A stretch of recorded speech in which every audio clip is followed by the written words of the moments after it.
Hi, I'm Mike Hutchins, Extension Dairy Specialist at the University of Illinois. This module will discuss the Illinois dairy industry. Our learning objectives for this module include 1. Looking at the two major Illinois dairy areas, understand factors that favor growth in Illinois in the dairy industry, and finally also look at factors that may limit growth in the Illinois dairy industry. Some of these same principles will apply to other states as well. In Illinois, we have two major dairying areas. We call it the Northwest and Northern Illinois area, where you'll find about 50% of the dairy cows.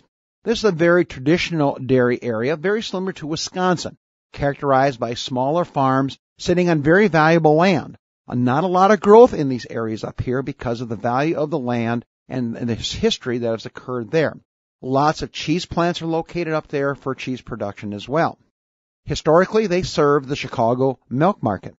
The other major one is going to be the St. Louis milk market. This one is growing. About 33% of the milk is located here. These are very specialized Midwest dairy farms. 200 to 400 cows, total mixed rations, very modern parlors, very modern type facilities. They're in for the long run, and again, this area supported primarily milk to the St. Louis milk market.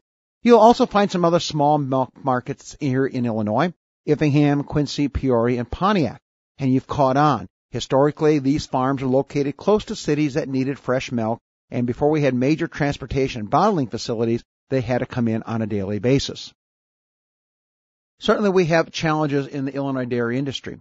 Well, let's look at these quickly. High land prices. Land prices exceeding $6,000 an acre. I can go to South Dakota and get similar land for $1,500 an acre. Unfortunately, our milk production per cow is below the national average. We average about 20,000 pounds of milk. Herds in the state of Washington, Arizona, and Mexico average nearly 24,000 pounds of milk. Another factor are old facilities. Many of these are smaller traditional dairy farms, and farmers have not modernized, so these farms will probably disappear in the next 5 or 10 years. We call them last-generation farms. Certainly, it's very expensive to enter the dairy industry in Illinois because of land prices, the requirement to have buildings to handle cold and heat stress both at this point, and very intensive type facilities to handle manure due to regulations with all the people in our state. And certainly we have certain high input costs. That's true of other dairy industry systems as well. Now let's look at some Illinois dairy challenges. These will have to be addressed if you're going to dairy farm in Illinois. First, we have some anti-livestock attitudes. People concerned about odor, manure, crop emphasis, dust, want to have tourism, and want to live in the country and enjoy country air. Certainly, this continues to be a major challenge in northern Illinois. Another aspect will be the high cost to produce milk.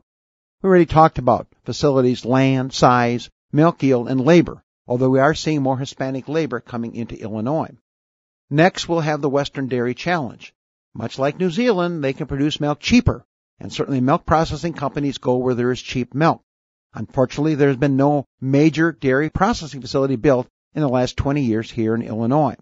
Certainly, we lack size. We are the 20th dairy state in the United States, so therefore we're not seen as a major player, and that impacts veterinary, certainly fertilizer, and other support industries as well.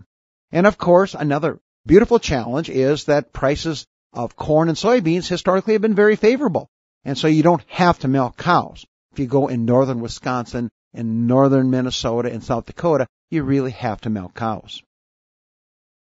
Well, it's not all doom and gloom. Let's look at some of the pluses. There are some advantages to dairy in Illinois. First of all, we have a wealth of economic byproduct feeds and feeds to feed our animal. Wet brewer's grain, distiller's grains, corn silages, corn grain, forages, alfalfa are very abundant and very high quality. We have a very large market potential.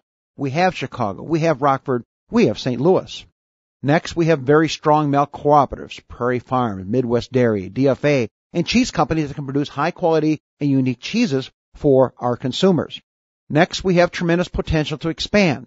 Probably not around Chicago, but certainly southern Illinois and western Illinois. There's lots of lands that are very conducive for livestock production. We have a rich history, so therefore we have an infrastructure here in place. We have veterinarians, we have milk co-ops, we have processing companies that can use additional milk supplies and are already in place. And finally, we have a very strong history. Some of that is ethnic backgrounds, where people came from, people who grew up on dairy farms, people who love to milk dairy cows, and this is the lifestyle they want. So there are some real pluses that may also favor more milk production in Illinois. So in summary, let's talk a little bit about what we learned in this module. There are two major resources, milk markets in Illinois, the St. Louis milk market and the Northern milk market. We talked about a number of factors that favor growth in Illinois. These are pluses.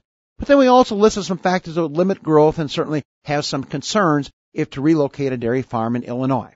Well, that concludes this module. Thanks. Have a great day.